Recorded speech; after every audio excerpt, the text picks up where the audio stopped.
शहर शहर कोरोना का कहर मचा है। 24 घंटे में 3,46,000 से ज्यादा लोग इस वक्त संक्रमित हुए हैं, तो वहीं 2,624 लोगों की जान संक्रमण की वजह से गई है।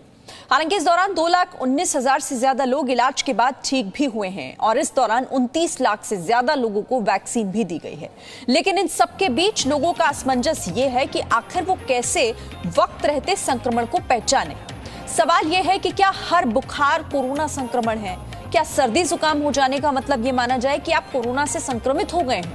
इन सवाल का जवाब और लोगों का असमंजस दूर करने के लिए जी न्यूज पर हम समाधान वाली कवरेज कर रहे हैं, जहां एक्सपर्ट्स के जरिए हम कोरोना पर आपके मन के हर सवाल का जवाब देने की कोशिश कर रहे हैं। तो आइए आपको सबसे पहले हम ये बता देते हैं कि आखिर कोरोना 2.0 पिछली बार के मुकाबले कितना बदला है, इसके लक्षण क्या हैं। कोरोना 1.0 में जहां गले में खराश और खांसी की समस्या दिखाई दे रही थी लोगों के अंदर, तो वहीं कोरोना 2.0 में पेट दर्द और हाजमा खराब होने की शिकायत भी मिल रही है।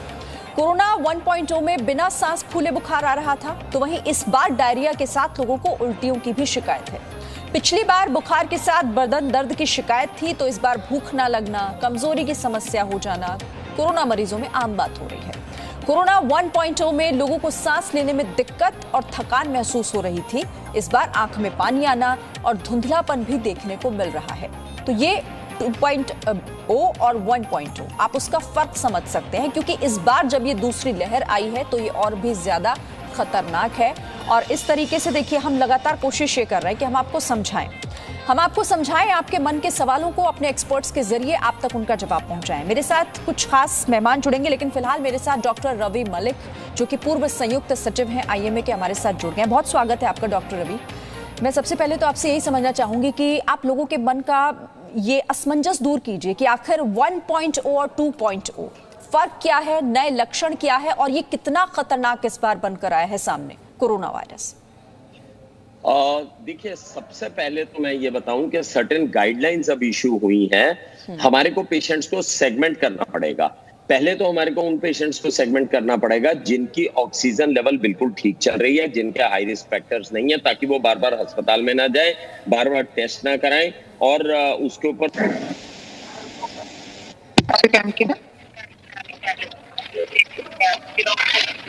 अच्छा ठीक है तो वो दे देती हूँ। डॉक्टर रवि मलिक, मैं आपके पास फिर से आती हूँ। कुछ ऑडियो में आपकी दिक्कत है, जैसे ही वो दुरुस्त होगी, लेकिन यहाँ पर ये समझना बहुत जरूरी है, क्योंकि जी न्यूज शुरू से यही कोशिश कर रहा है कि लोगों के मन के वहम को दूर किया जाए, उनकी तकलीफों को कैसे कम किया जाए, क्योंकि आजकल लोगों के मन में तमाम सवाल हैं। हल्की सी भी सर्दी खांसी जुकाम या बुखार अगर होता है तो उनके मन में सवाल आता है कि क्या किया जाए, या तो शुरुआती तौर पर इस बीमारी का इलाज किया जाए या फिर वाकई में ये कोरोना है, इसे समझा कैसे जाए।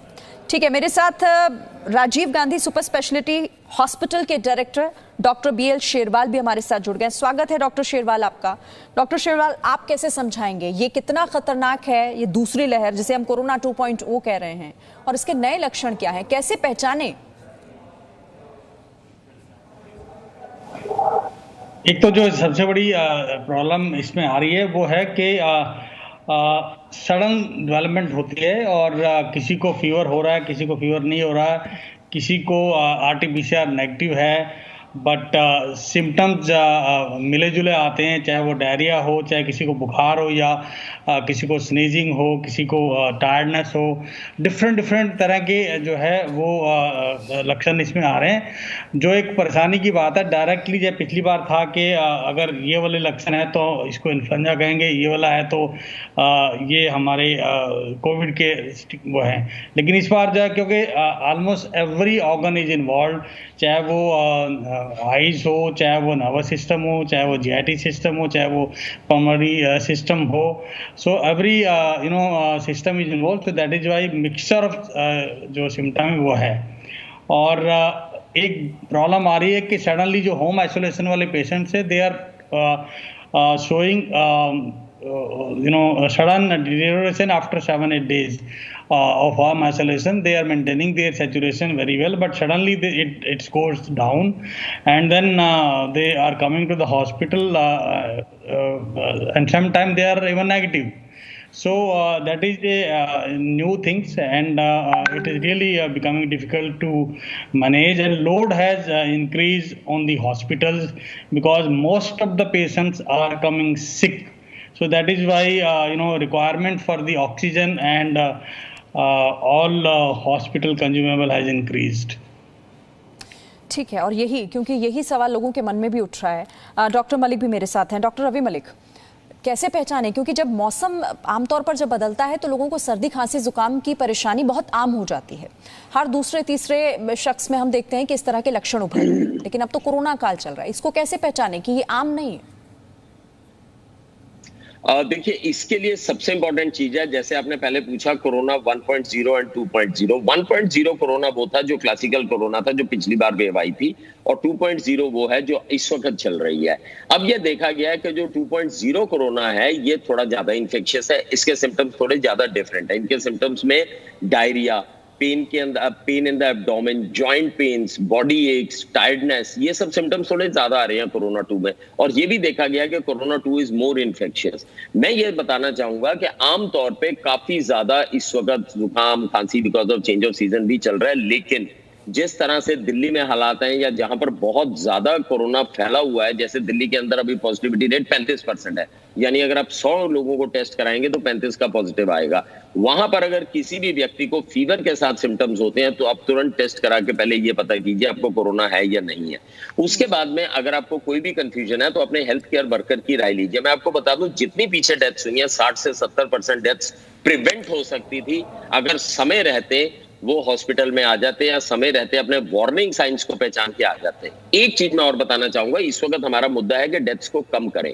डेथ्स को कम करने का एक ही तरीका है, कोई भी व्यक्ति जिसको कोरोना डायग्नोस कर रखा है और वो घर में क्वारंटीन है, उसे कभी भी लगे कि सांस में दिक्कत है, छाती में तेज दर्द हो रहा है या फीवर बहुत हाई ग्रेड आ रहा है, चौथे, पांचवें, 6वें दिन पे भी SpO2 कम हो रही है, आपके नेल्स या लिप्स नीले पड़ने शुरू हो गए हैं, या आप थोड़ी सी खुमारी में आ रहे हैं या ड्राउजीनेस में आ रहे हैं, इमीडिएटली हॉस्पिटल जाइए, समय रहते आपकी जान बच जाएगी। तो ये मैं कुछ हिदायत देना चाहूंगा, वार्निंग सिम्टम्स हमें पता चले। ऑन दी अदर साइड जो बिल्कुल माइल्ड केसेस हैं जिनमें कुछ भी नहीं है, उनमें बहुत ज्यादा टेस्ट कराने की जरूरत नहीं है। फॉलो दी गाइडलाइंस, मैं दोबारा बताऊंगा, follow the guidelines and protocols. CT scan की एक प्रोटोकॉल है, सीटी स्कैन ऐसे नहीं होगा हर व्यक्ति का, जिसको जरूरत है उसी का होगा। ब्लड टेस्ट की गाइडलाइंस है, ब्लड टेस्ट तभी होंगे जब उसकी एडमिशन की गाइडलाइंस है, ऑक्सीजन स्टार्ट करने की गाइडलाइंस है, इंजेक्शन रेमडेसिविर की गाइडलाइंस है। मैंने देखा गरीब लोग बेचारे 20-20 हजार का रेमडेसिविर लेके आ रहे हैं and it is not indicated. Remdesivir केवल तभी देंगे जब मरीज हॉस्पिटल में होगा, मॉडरेट टू सीवियर केस होगा और उसको ऑक्सीजन पे होगा, otherwise remdesivir has no role at all.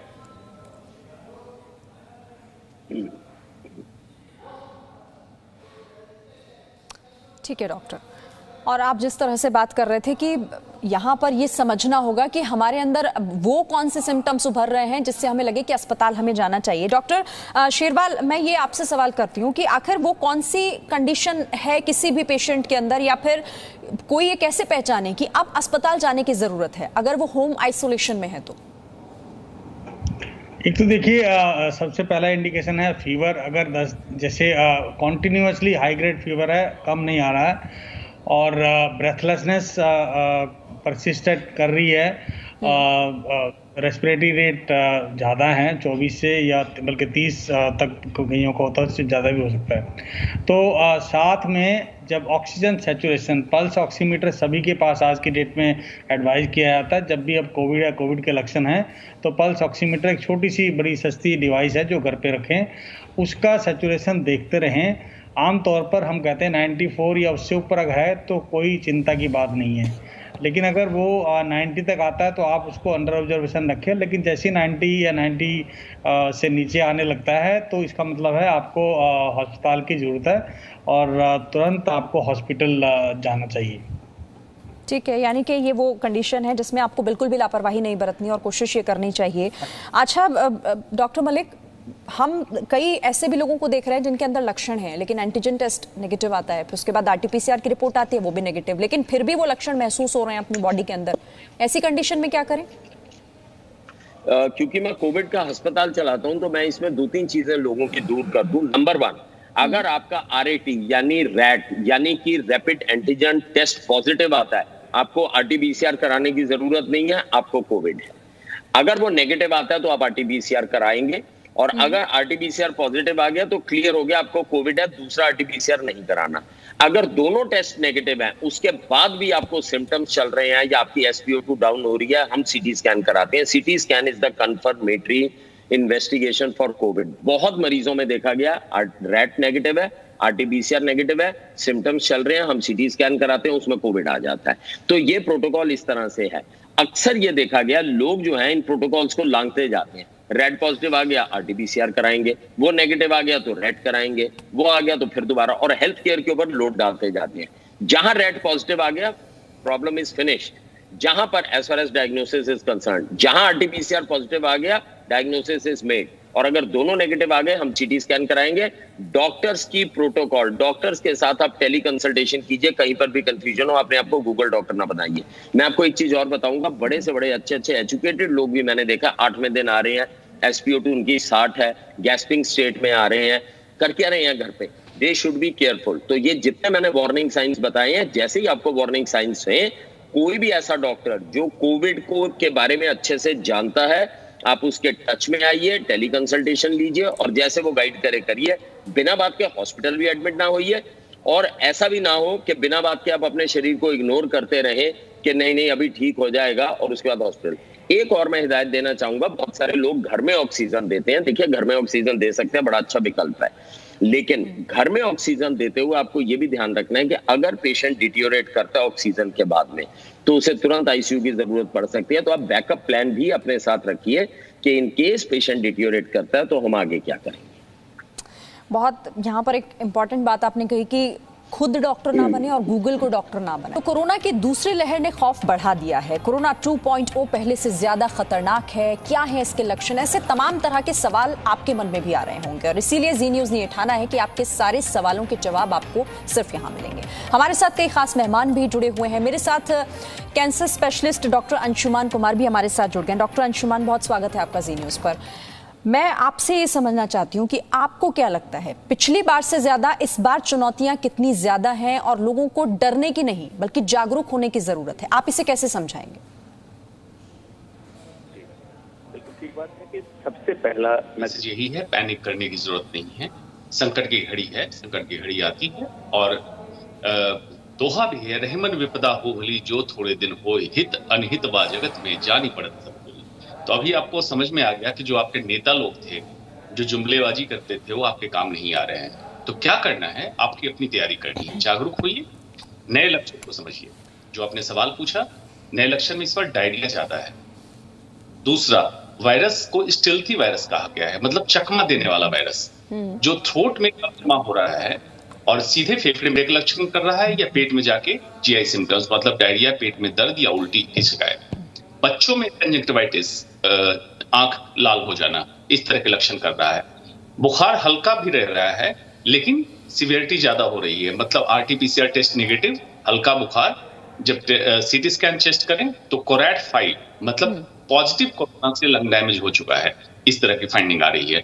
तो पल्स ऑक्सीमीटर, थर्मोमीटर हर घर में उपलब्ध करा लीजिए, चेक कीजिए टेम्परेचर, पल्स रेट और ऑक्सीजन सैचुरेशन। अगर आपको कोरोना का कोई भी लक्षण आ रहा है, इसकी चार्टिंग कीजिए। चार्टिंग क्यों करना है, ट्रेंड देखना है। ये ट्रेंड बढ़ता हुआ नजर आ रहा है, मतलब ऑक्सीजन नीचे हो रहा हो, पल्स ऊपर जा रही हो, टेम्परेचर बढ़ रहा हो, इस पे ध्यान देना है, आगाह करना है आपको। दूसरों को सपोर्ट कीजिए, एक दूसरे को, कम्युनिटी टुगेदरनेस, फोन पे, वीडियो कॉल पे, सबके संपर्क में कोई न कोई डॉक्टर है। इसमें कोई बहुत स्पेशलिस्ट डॉक्टर की जरूरत नहीं है कि सच में कोरोना का कोई इलाज नहीं है। तो कोई भी MBBS, BDS, homeopath, Ayurveda doctor जो भी संपर्क में, जो बेसिक नॉलेज रखता हो मेडिकल साइंस की, उसके संपर्क में रहें, उससे साझा करें अपनी सारी रिपोर्ट, सारा कुछ, और घबराए नहीं। कम्युनिटी टुगेदरनेस से हम इस संकट की घड़ी से निकलेंगे, जरूर निकलेंगे, लेकिन उसके बाद आप याद रखिएगा इस घड़ी में कौन कौन आपके काम आया। इसीलिए मैंने दोहा सुनाया था जी। जाहिर तौर पर बहुत अच्छी और बहुत लोगों को जागरूक करने वाली बात आपने ये कही है। डॉक्टर मलिक, इससे पहले जब हम बात कर रहे थे तो ये कि गूगल को डॉक्टर ना बनाए या खुद भी डॉक्टर ना बने, क्योंकि हम देख रहे हैं कि बहुत सारे लोग ऐसे हैं डर से एंटीबायोटिक्स ले रहे हैं, कई तरह की दवाइयां ले रहे हैं, बुखार जुकाम घर पर ही ले रहे हैं। कितना खतरनाक हो सकता है, और क्या ऐसा करना भी चाहिए या फिर नहीं? देखिए, सबसे पहले बताना चाहूंगा, हमें ये पता होना चाहिए कि Covid is a potentially life threatening disease, यानी कि इसके अंदर पूरी संभावना है मृत्यु की, जबकि संभावना बहुत कम है। पैनिक की आवश्यकता नहीं है, सबसे पहले जरूरी है। तो इसमें जो भी आप टेस्ट कराएं, जो भी कराएं, अपने आप से मत उसके अंदर इंटरफियर करें, आप प्रोफेशनल्स की हेल्प लें। This is the most important thing, आप अपने प्रोफेशनल की मदद के बिना कुछ नहीं करें। और सबसे बड़ी चीज है, जैसे कि मैंने बताया, गाइडलाइंस है। सीटी स्कैन की अपनी गाइडलाइन है, लोग दूसरे दिन बच्चे का सीटी स्कैन करा के आ जाते हैं। सीटी स्कैन से 200 एक्सरे का रेडिएशन एक्सपोजर होता है, which is a huge thing. 200 X-ray आप और उसके बाद डॉक्टर को 7वें दिन जरूरत पड़ती है तो फिर सीटी स्कैन होता है। तो आप unnecessary radiation, unnecessary test, unnecessary admission in the hospital, unnecessary oxygen देना घर के ऊपर बिल्कुल जायज नहीं है। आप प्रोटोकॉल्स को फॉलो कीजिए, गाइडलाइंस को फॉलो कीजिए। ऑल इंडिया इंस्टीट्यूट की गाइडलाइंस आई हैं, आईसीएमआर की गाइडलाइंस आई हैं। हमें केवल उन गाइडलाइंस के ऊपर चलना है, and they are very safe guidelines. खुद से हम लोगों को ये सारे जो टेस्ट वगैरह जो हम कराते हैं वो नहीं कराने हैं, और खुद से एंटीबायोटिक वगैरह तो बिल्कुल शुरू नहीं करने हैं। मैंने ये भी देखा, अगर एक पेशेंट को आप कोई प्रिस्क्रिप्शन प्रिस्क्राइब करते हैं, वो अपने पूरे मोहल्ले में वो प्रिस्क्रिप्शन दे देता है, और वो इररिस्पेक्टिव ऑफ द केस। देखिए, कोविड के केस माइल्ड भी होते हैं, एसिम्प्टोमेटिक भी होते हैं, जिसमें कुछ भी करने की जरूरत नहीं, मॉडरेट भी होते हैं, और ऐसे सीवियर भी होते हैं जिनको आईसीयू में जाने की आवश्यकता है। तो हर केस को हम एक तरह से नहीं डील कर सकते। ऐसा नहीं हो सकता कि आप एक ही प्रिस्क्रिप्शन जो है, पड़ोसी की प्रिस्क्रिप्शन ली और आपने दवाई शुरू कर दी। तो इसमें हेल्थ केयर प्रोफेशनल्स की, जिनको कोविड का ज्ञान है, टेली कंसल्टेशन आप लीजिए। प्रॉपर आपको टेली कंसल्टेशन मिलती है, कहीं जाने की जरूरत नहीं है। अगर वो कहते हैं कि आपको ये टेस्ट कराने हैं तो कराएं, अगर वो कहते हैं अभी वेट करने की जरूरत है तो आप टेस्ट कहीं ना कराएं। अब मैं अपना आपको एग्जांपल देता हूं, क्योंकि मैं कोविड का अस्पताल चलाता हूं, तो मैंने देखा है पेशेंट को हम अभी एडवाइस भी नहीं करते हैं, वो पूरी फाइल लेके आ जाता है कि डॉक्टर साहब ये मेरा सीटी स्कैन रहा, ये मेरी ब्लड रिपोर्ट हुई, ये मेरी ये, और पता चला उसको कोरोना तो था ही नहीं इन द फर्स्ट गो। तो इस तरह की चीजें जो है बिल्कुल नहीं होनी चाहिए। और बार बार मैं एक चीज बता रहा हूं, हमें मृत्यु प्रिवेंट करनी है, और मृत्यु प्रिवेंट करने का एक ही तरीका है जो मैंने वार्निंग साइंस दी है। जब भी ये कोरोना के पेशेंट को घर में वार्निंग साइंस हो, आप तुरंत लेके हॉस्पिटल जाइए, तो आपकी मृत्यु नहीं होगी। एक और चीज है, जिसको भी जहां पर वैक्सीनेशन की अपॉर्चुनिटी मिले, वो तुरंत वैक्सीन लगवा ले आपकी उम्र के हिसाब से। जब भी वैक्सीन से देखा गया कि 70-75% तो आपको कोरोना होगा ही नहीं, बात ही खत्म हुई। लेकिन 25% अगर आपको कोरोना होता भी है तो वो जानलेवा नहीं होगा, क्योंकि एंटीबॉडीज डेवलप हो जाती हैं। तो वैक्सीन की जिसको अपॉर्चुनिटी मिले उसे लगवा लेनी चाहिए। यानी सही जानकारी रखनी है, पैनिक नहीं करना है, और यहाँ पर खुद को बचाना है, लेकिन कोरोना को हराना है। ठीक है डॉक्टर शेरवाल, हमारे एक दर्शक जो कि इस वक्त हमारा ये शो देख रहे हैं, उनका ये सवाल है कि अगर यहाँ हम एंटीजन करा रहे हैं, आरटीपीसीआर करा रहे हैं, दोनों अगर नेगेटिव हैं, तो क्या फिर सीटी स्कैन के लिए आगे जाना चाहिए? नहीं, यही एक अभी डॉक्टर मलिक ने अभी बताया आपको कि अपने आप से कोई भी टेस्ट ना कराएं, केवल इनिशियली आप सिम्टम देखें, और सिम्टम के बेस पे इनिशियली आप रैट टेस्ट कराएं। पॉजिटिव है तो वो पॉजिटिव है, और नहीं है तो आप उसके बाद आरटीपीसीआर के लिए जाएं। दिक्कत क्या हो रही है कि वो सारे के सारे लोग जो है वो सभी टेस्ट जो गूगल बाबा बताते हैं वो सभी टेस्ट कराते हैं, चाहे उनकी ज़रूरत है या नहीं है। सब लोग अब आके बात करते हैं कि मैंने HRCT करा लिया, मेरा स्कोर ये है, और फिर बात करते हैं जब भी एडमिशन के लिए आते हैं कि आपके पास रेमडेसिविर है कि नहीं है, आपके पास स्टेरॉयड है कि नहीं है, आप जो है वेंटिलेटेड बेड है कि नहीं है। तो ये चीज़ें अगर आपको लगता है कि पेशेंट को अब आईसीयू की आवश्यकता है, जो अभी पहले बताए हैं सिम्टम जो लगे, तो उसके बाद आप अस्पताल में आए और डॉक्टरों को मैनेज करने दीजिए, और घर पे जो भी दवाइयाँ आप ले रहे हैं एक्सेप्ट आपको सप्लीमेंट लेने के बजाय ले सकते हैं, जो जैसे विटामिन सी हुआ, जिंक हुआ, ये आप लें, विटामिन डी हुआ, तो ये सब चीज़ें आप ले सकते हैं। लेकिन जो बाकी दवाइयां हैं वो जैसे डॉक्टर रवि मलिक ने बताया, बहुत कॉमन है एक्चुअली, एक कॉमन प्रिस्क्रिप्शन हिंदुस्तान में। अगर एक मरीज को कोई प्रिस्क्रिप्शन मिल गया तो वो पूरे मोहल्ले में बांट देते हैं कि ये देखो इससे मैं ठीक हुआ या इससे वो ठीक हुआ। तो उससे बचे, क्योंकि उससे नुकसान क्या होगा, एक तो ओवरडोज ऑफ एंटीबायोटिक अननेसेसरली खाएगा पेशेंट, और एक्सरे या सीटी कराएंगे तो ओवरडोज ऑफ रेडिएशन लेगा, और जब आईसीयू में आते हैं तो कई बार जो हमारे रिसोर्सेज हैं वो ऑलरेडी एग्जॉस्ट कर चुके होते हैं पेशेंट। तो मेरी हाथ जोड़ के विनती है कि अननेसेसरली मेडिकेशन ना लें, और आवश्यकता हो तभी टेस्ट कराएं, और जब और ऐसे में आप अस्पतालों से भी बोझ कम कर सकते हैं। लैब पर जो इतना बोझ है इस वक्त वो भी कम किया जा सकता है। अननेसेसरी आप हॉस्पिटल और लैब अगर जाने से बचे तो। डॉक्टर अंशुमन, अगर किसी भी तरह का कोई लक्षण बॉडी में दिख रहा है तो कितना इंतजार करना चाहिए टेस्ट कराने के लिए? कब जाना चाहिए टेस्ट के लिए? देखिए, शुरुआत वहीं से करूंगा। डॉक्टर मलिक ने, डॉक्टर शेरवाल ने बिल्कुल सही बात कही। कंसल्टेशन में रहिए, मतलब डॉक्टर को डिसाइड करने दीजिए कब टेस्ट कराएं। लेकिन ये बिल्कुल सही है, अभी ही पॉलन का सीजन है, एलर्जेंस की प्रॉब्लम, सीजनल फ्लू की प्रॉब्लम अभी आ रही है। कुछ लोगों को साइकोलॉजिकल हो रहा है। 2-4-10 रिलेटिव को दूर दराज से फोन भी आ गया कि उनको कोरोना हो गया, एक की तबीयत अति गंभीर हो गई है, तो उनको लगने लगता है हाँ मुझे भी गले में दर्द हो रहा है, साइकोलॉजिकल, और वो रश कर जाते हैं हॉस्पिटल के लिए टेस्ट कराने के लिए। तो उनसे मैं कहूंगा हर हॉस्पिटल में भी कोविड संक्रमित मरीजों का इलाज चल रहा है। अगर आपको कोविड नहीं है तो हॉस्पिटल रश ना करें, भीड़ भाड़ वाली जगह ना जाएं। क्या होगा कि आप तो कोरोना फ्री थे, हॉस्पिटल जाके आपने एक्वायर कर लिया। तो सबसे पहली चीज ये हो गई, लक्षण को ऑब्जर्व करें। क्या ऑब्जर्व करना है कि वाकई पहले अपने आप को समझाएं कि मुझे साइकोलॉजिकल हो रहा है या वाकई लक्षण है। अगर लक्षण है तो गार्गल करके देख लें। अगर लगता है फिर भी लक्षण परसिस्ट कर रहा है, जैसा दोनों डॉक्टर ने कहा कि किसी क्लिनिशियन से फोन पे बात करें आप कि मुझे लक्षण आ रहे हैं, क्या करूं। अगर ये लक्षण 48 घंटे के बाद भी परसिस्ट करता है, ओब्वियसली आपको टेम्परेचर चेक करना है, पल्स रेट और ऑक्सीजन सैचुरेशन, मैंने पहले बोल दिया। ये कोरोना हो ना हो चेक करो ताकि आपको सुरक्षा रहे, आपको पता रहे कि ऑक्सीजन लेवल डाउन तो नहीं हो रहा है। और 48 घंटे के बाद अगर लक्षण परसिस्ट करे, किसी डॉक्टर से संपर्क कीजिए। कोशिश कीजिए कि क्लिनिक सेटअप, छोटे सेटअप पे जाके जांच कराएं ताकि बहुत ज्यादा भीड़ भाड़ में ना जाएं और आपको इन्फेक्ट ना हो सकता है कोरोना निगेटिव हो, कोई जरूरी नहीं सभी व्यक्ति कोरोना पॉजिटिव ही हो रहा है। दूसरी बात, डॉक्टर रवि वलिंग ने बहुत अच्छी बात कही। देखिए, उस मैसेज को क्लियर कट जाना है। अभी हमें जान बचानी है, क्षति ना हो। संक्रमण मोर और लेस, देर सवेर सभी को संक्रमित होना पड़ेगा, चाहे वैक्सीनेशन के द्वारा हो चाहे नॉर्मल संक्रमण हो, लेकिन जान न जाए, हमारी पूरी कोशिश ये होनी चाहिए। और इसमें एकजुटता की जरूरत है। डॉक्टर, मरीज, पब्लिक, सभी लोग एकजुट हो जाएं तो हम इसको अचीव कर सकते। अचीवेबल है, डुएबल है। और ऐसा हम इसलिए करते हैं क्योंकि हम पैनिक करते हैं, हम घबराने लगते हैं, सही जानकारी हमारे पास नहीं होती। और सही जानकारी अगर आपके पास है तो शायद इस तरह की स्थितियों से आप बच सकते हैं। डॉक्टर मलिक, मैं अस्थमा के जो मरीज हैं अब उनके लिए आपसे क्वेश्चन करना चाहती हूँ। अस्थमा के मरीजों को अमूमन होता है कि वो अगर थोड़ा सीढ़ी चढ़ लें, थोड़ा सा चल लें या फिर बहुत ज़्यादा काम कर लें तो उनको सांस फूलने लगती है। कैसे समझा जाए कि अगर ये सांस फूल रही है तो ये ऐसा नहीं कि नॉर्मल है, हो सकता है कि कोविड के आप संक्रमित हो गए हों? देखिए, कोविड को हमें पूरे पर्सपेक्टिव में देखना है।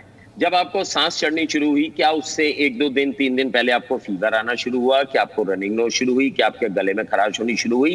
कोविड को हमें पूरे एक पर्सपेक्टिव में लेके देखना है। और उसके बाद में जो ये आपको सांस चढ़ना फूलना शुरू हुआ है, क्या ये अनयूजुअल है, पहले जैसा ही है या पहले से कुछ ज्यादा बढ़ गया है? उसके बाद में फिर अगर आपको लगता है कि ये सब दिक्कत है, फिर आप अपना ऑक्सीजन देखिए, क्या ये ऑक्सीजन कम हो रही है या नहीं हो रही है। मैं आपको बताऊं, एंजाइटी में भी बहुत सारे लोगों को सांस फूल रहा है, एकदम से आ जाता है फोन के, डॉक्टर साहब सांस फूल रहा है, हम तो मरने की स्थिति में आ गए हैं, कोविड है हमारे को, हम क्या करें। मैं कहता हूं भैया पहले ऑक्सीमीटर लगाओ। ऑक्सीमीटर में अगर उनकी आपकी ऑक्सीजन 99, 98 आ रही है तो पहले तो पैनिक मत करो। Nothing is going to happen to you so long as आपका SpO2 नॉर्मल है, पैनिक मत कीजिए। तो ये जो चीजें मैंने देखा है कि लोगों के अंदर एंजाइटी, पैनिक, ऑब्सेशंस, डिप्रेशन भी बहुत आने लग गए हैं, क्योंकि ऑब्वियसली इस वक्त स्थिति ऐसी है कि मौत का जो भयावह डर है वो अंदर बैठने की वजह से पेशेंट्स को काफी हो रहा है। तो साइकोलॉजिकल ओवरले को सबसे पहले हमें हटाना बड़ा जरूरी है। उसके बाद में एक चीज और बताऊंगा, जो अस्थमा के पेशेंट्स हैं वो अपनी इनहेलर्स की डोज रेगुलर लें। स्मोकिंग करते हैं, बिल्कुल स्मोकिंग बंद करें। स्मोकिंग कोई भी व्यक्ति करता है, चाहे वो हेल्दी भी है, वो अपनी स्मोकिंग बिल्कुल बंद कर दे, क्योंकि स्मोकिंग भी फेफड़ों के ऊपर दुष्प्रभाव करती है और कोविड भी उसके ऊपर असर करता है। वेट को कंट्रोल में रखें। मैं दोबारा बताऊंगा, वेट अगर आपका हैवी वेट है आप, तो आपसे कोरोना से मृत्यु के चांसेस 3 गुना ज्यादा बढ़ जाते हैं। आप अपनी डाइट का प्रॉपर ध्यान रखिए, फल और सब्जियों का ज्यादा सेवन कीजिए, बहुत ज्यादा घी वाली चीजें मत लीजिए। वजन अगर आपका कंट्रोल में है, आपकी इम्यूनिटी ठीक से है, तो कोरोना आएगा भी तो आप उसको परस्त कर पाएंगे। तो ये कुछ हिदायतें हैं, बड़ी इंपॉर्टेंट है। और एस्थमेटिक पेशेंट्स को खास करके हिदायत है कि अपने इनहेलर्स की डोजेस को नियमित रूप से लें, उनको इग्नोर नहीं करें और फेफड़े को स्वस्थ रखें। ठीक है डॉक्टर शेरवाल, जैसा कि हम इसे लेकर हालांकि पहले भी चर्चा कर चुके हैं, लेकिन बच्चों की अगर मैं बात करूं, बच्चों के लिए इसे समझना थोड़ा मुश्किल हो जाता है क्योंकि आमतौर पर वो बताते नहीं हैं कि किस तरह की परेशानी उन्हें हो रही है। माँ बाप कैसे समझे कि ये जो न्यू स्ट्रेन है कोरोना 2.0 उससे बच्चे संक्रमित हो रहे हैं? देखिए, जहाँ तक बात है ये पता करना कि नई स्ट्रेन से संक्रमित हो रहे हैं नहीं, ये तो कोई नहीं बता सकता, ये तो टेस्ट के बाद ही पता लगेगा। लेकिन हाँ, वो संक्रमित हो रहे हैं कि नहीं हो रहे कोरोना से, ये बच्चों में क्योंकि बहुत वेरियस वो हैं, और बच्चा अगर इरिटेबल है, रोता है, या उसको स्नीजिंग है, या फीवर जो लो ग्रेड या हाई ग्रेड हो सकता है, एब्डोमिनल डिस्कम्फर्ट है बच्चे को, तो वही अलग अलग सिम्टम हो सकते हैं। या कंजक्टिवाइटिस एक बड़ा कॉमन इसमें सिम्टम आया है। डायरिया, वॉमिटिंग बच्चों में बहुत कॉमन सिम्टम है, देखा गया है।